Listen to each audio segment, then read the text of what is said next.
Hello, good afternoon to you all. I'm here for the second session to answer queries from non-custodial parents. So may I have the first question, please? Any techniques to emotionally bond with the child as a non-custodial parent? The one and only technique that any parent can have, custodial or non-custodial, is just unconditional love. It's very important to just be able to experience and feel and give unconditional love. Well, there are other things which also may add on when you are a non-custodial parent: transparency, honesty, being extremely objective when the child is talking about the other parent. These things would definitely add up, but what is most important is just love. The second question is, my child is 6 now. She shows so much love to me whenever I meet her, even if it is just 2 days a week. As she grows up, will this change? I don't think anybody would have an answer for this question. Many a times children do change irrespective of whether they are children from split up families or broken families. Even in families where they are living with both parents, due to various circumstances, situations and experiences, children do drift apart. But what we can hope is love, which is the basic foundation of a parent-child relationship, is something which is very unique and something which is very strong. So if that foundation is strong between you and your child, I am sure that your child will continue to love you, however old she is. The third question is, my daughter now has both mother and father figure in her lives, although not together. Will she feel confused if either of us plan to remarry? How to prepare the child for it? How to introduce them, or better not to? What age is apt to get the child introduced? So instead of responding to your question of will she get confused, what I would suggest is, if either of you are planning to marry or if either of you are even dating, it is extremely important for you to keep the child in the picture, explaining to the child about the third person in the relationship dynamics. It will not confuse the child if you are able to explain to the child the new relationship. I am not very sure how the child has been explained about your divorce and you staying separately and she having the two parents but not together.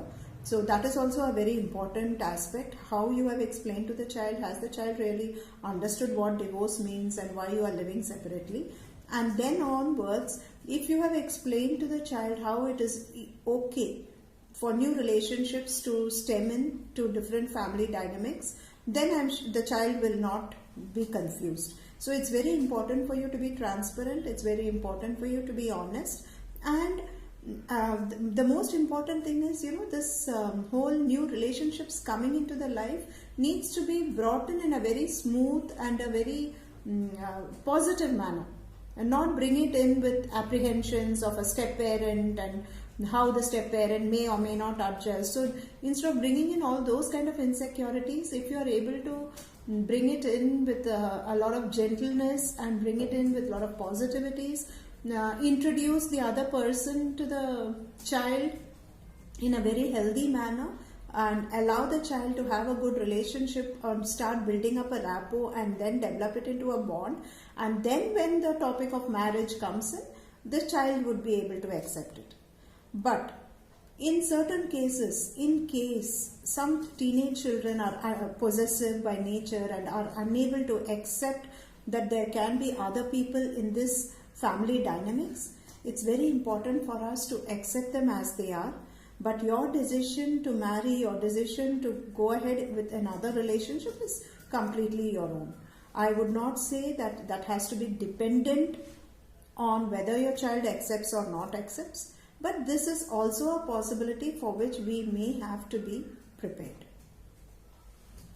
So the next question is, how can I effectively communicate to the child that I'm always there for her?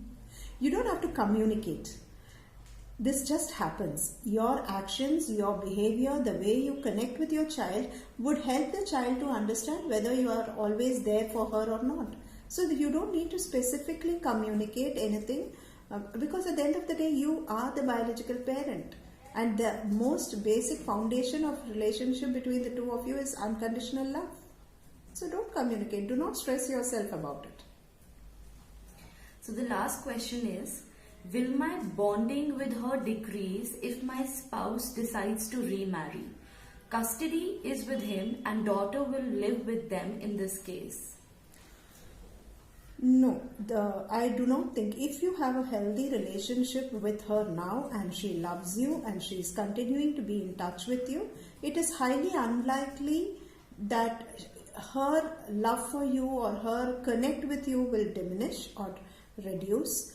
But what that you may have to be prepared for is that since she is living with her father and there is a possibility of your ex-husband remarrying, your child in all probabilities would soon start learning to live with 3 parents.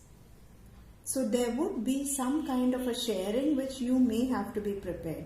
She may start getting connected with a stepmother, which is actually very healthy and good for her, and that is something which you may have to be prepared to support. So I hope I have answered your questions satisfactorily. If any of you have any queries, you're most welcome to get in touch with me. You may message me or we are available on Milap. Please feel free to get connected. And please do try to attend our monthly meetings where we are providing support once a month. In Delhi, it is the second Saturday, January 11th from 2:30 to 4 in Dwarka. We do have monthly once meetings in Chennai also. So please do feel free to connect with us and attend our meetings and experience the healing, experience empowerment. Thank you.